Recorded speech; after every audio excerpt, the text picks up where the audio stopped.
और जितने भी बायोलॉजी में जो दिक्कत आपको लगी, जो प्रॉब्लम लगा, यहाँ पे सोल्व हो जाएगा, चलेगा। देखिए बेरी-वेरी जो है रोग किस विटामिन की कमी से होता है? तो ये होता है बेरी-वेरी जो रोग अगर आएगा तो option number B vitamin B one से है ना? विटामिन बी1 का रासायनिक नाम अगर बताना चाहें तो बता सकते हैं कमेंट बॉक्स में। दूसरे प्रश्न की अगर बात करें तो स्टार्च से क्या संबंधित है?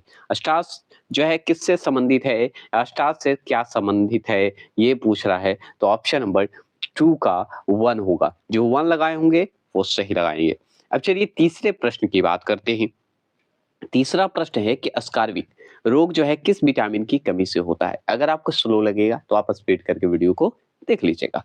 तो अस्कार्विक रोग जो है बताइए किस विटामिन की कमी से होता है? तो आप अच्छे से जानते होंगे विटामिन सी का नाम सुने होंगे। तो ये भी आपका आंसर सही होगा। कितने नंबर आ रहे हैं कमेंट बॉक्स में ज़रूर करिएगा। आंसर का जवाब दीजिएगा, मैं कमेंट बॉक्स पे बैठा रहूँगा। बैठने का मतलब जवाब दूँगा।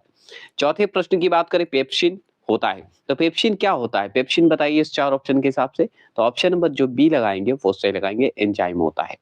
चलिए, ये भी सही बात है। 5वें प्रश्न की बात करते हैं। 5वां प्रश्न है वह कौन-सा तत्व है? सिर्फ मॉक टेस्ट दे रहे हैं। आपका रेलवे को निकालना है तो ये मॉक टेस्ट देने के लिए तैयार रहे। कौन-सा तत्व है जो दंत इनेमल को कठोर बनाता है? देखिए दाँत में हमारा कैल्शियम और फास्फोरस होता है। ये तो हम जानते हैं इसलिए आंसर ये भी सही होगा। लेकिन आपको पेस्ट जो हम यूज़ करते हैं हम लोग, उसमें फ्लोरीन होते हैं, है ना? तो ऑप्शन नंबर बी जो लगाएँगे 5वां का वो सही होगा। ये पूछ रहा है कि दंत इनेमल को कठोर बनाता है, तो फ्लोरीन आंसर सही है इस बुक के हिसाब से। गूगल पे आपका कैल्शियम और फास्फोरस देता है, तो याद रखिएगा ऑप्शन के हिसाब से आपको टिक लगाना है।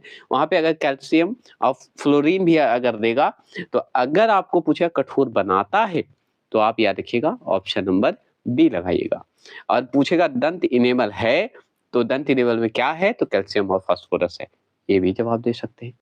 छठे प्रश्न की बात करते हैं। छठा प्रश्न क्या है कि जनन क्षमता में कमी होती है। तो जनन क्षमता में कमी होती है किस विटामिन की कमी से होती है? तो हम बता देते हैं छठे प्रश्न का जो जवाब देंगे option number D vitamin E की कमी से होता है। ये भी सही बात है। अब चलिए 7वें प्रश्न की बात करते हैं। 7वां प्रश्न है विटामिन की खोज की। तो विटामिन की खोज किसने की? बहुत अच्छा क्वेश्चन है। तो हम विटामिन की खोज की बात करें तो सी फंक ने की थी। मतलब फंक ऑप्शन में देता है। ठीक है? याद रखना है। चलिएगा 8वें प्रश्न की बात करते हैं। 8वां क्वेश्चन को ध्यान से सुनिए। कौन-सा कार्बोहाइड्रेट मोनोसैकेराइड है? कौन-सा है बताइएगा? बता सकते हैं इस पे? तो आप बताइए किसका? 8वें प्रश्न का। तो ऑप्शन नंबर बी ग्लूकोज और फ्रक्टोज जो हैं ये सही आंसर हैं। ठीक है? क्लियर हो गए? कोई दिक्कत नहीं। आगे चलते हैं। 9वें क्वेश्चन की बात करते हैं। 9वां क्वेश्चन है कि निम्नलिखित में से कौन-सा डाइसैकेराइड है? ठीक है, अब डाइसैकेराइड कौन-सा है बताइए इसमें से? तो 9वें प्रश्न का डी मल्टोज जो है आपका डाइसैकेराइड है। ठीक है? आगे बात करते हैं 10वां प्रश्न की बात करते हैं। 10वां प्रश्न क्या है सुनिए।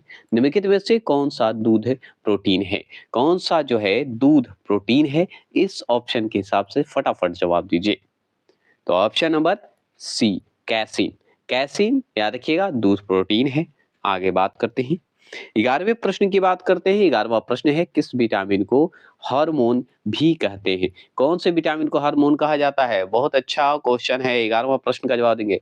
तो हार्मोन कहा जाता है ऑप्शन नंबर डी मतलब option number C vitamin D को कहा जाता है। 11वां प्रश्न का जो सी लगाए हैं वो सही देंगे। हार्मोन्स भी कहा जाता है विटामिन डी को। ठीक है, आगे बढ़ते हैं। 12वां प्रश्न की बात करें, तो 12वां क्वेश्चन देखिए कि रेनिन का जो है श्रवण करने वाला अंग कौन-सा है बताइए? रेनिन का श्रवण करने वाला अंग का नाम बताइए। बताएँगे 12वां प्रश्न का आंसर का जवाब दीजिए, तो इसका आंसर का जवाब ऑप्शन नंबर बी अमाशय। क्या है? अमाशय। अमाशय को इंग्लिश में क्या बोलते हैं ये ज़रूर करिएगा क्योंकि क्वेश्चन रेलवे में पूछा हुआ है, तो आप कमेंट करिएगा। नहीं तो कम्युनिटी पोस्ट में तो मैं इस तरह का क्वेश्चन करूँगा क्योंकि इसी तरह का क्वेश्चन आ रहा है। 13वां प्रश्न की बात करते हैं। अब 13वां प्रश्न की बात करते हैं। 13वां है डार्विन का सिद्धांत था। तो डार्विन का सिद्धांत क्या था? तो पता है देखिए, डार्विन का सिद्धांत जो है प्राकृतिक चयनवाद है। ठीक है? और ये इसके अनुसार ये सही आंसर है। ठीक है? ऐसे इनका तो डार्विन का अगर विकासवाद अगर ऑप्शन में रहेगा ना तो वो पहले टिक लगाइएगा। अगर वो ऑप्शन में नहीं है तो प्राकृतिक चयनवाद से जोड़ दीजिए।